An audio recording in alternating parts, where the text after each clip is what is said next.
Hi everyone, and welcome back to Skrach. Today I'm going to show you how to make an easy and delicious chili con queso dip. For this recipe, you'll need 2 Roma tomatoes, half of a medium yellow onion, 12 ounces of your favorite chili peppers. I'll be using 2 Anaheim peppers, 4 ounces of mild cheddar cheese, 4 ounces of Monterrey Jack cheese, 2 cups of whole milk, 2 tablespoons of butter, 2 tablespoons of flour, a tablespoon of minced garlic, a half teaspoon of dried cilantro, a quarter teaspoon of ground cumin, and a quarter teaspoon of salt. To start, we'll rinse our tomatoes and our chili peppers in the sink. Then we'll set our oven to broil and roast our peppers until charred and blistered. For Anaheim peppers, this should be about 8 minutes per side, flipping them halfway through. Once our peppers have finished roasting, we'll remove them from the oven, place them in a bowl, cover them in plastic wrap, and allow them to steam for 20 minutes. This will allow our peppers to cool and make the skins easier to peel.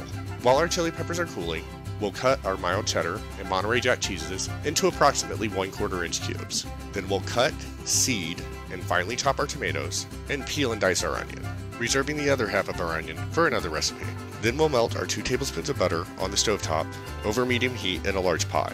Once melted, we'll add in our diced tomatoes and onions and cook until the onions become translucent, about 6 minutes. We'll add our garlic and cook about 30 seconds more until fragrant, before mixing in our 2 tablespoons of flour and cook it, stirring constantly until we have a blonde roux, about another minute.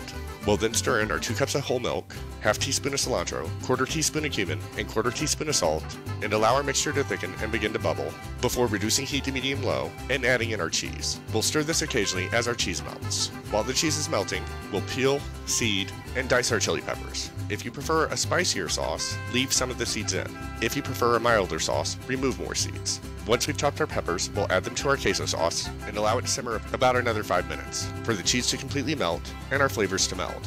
We'll then transfer our sauce to a bowl and serve it with some tortilla chips, crackers, or a crunchy bread. You can also garnish this with some additional tomato, onion, and peppers. I hope you liked this recipe and found it easy to follow. If you did, please give this video a thumbs up and subscribe to my channel for more delicious recipes like this one.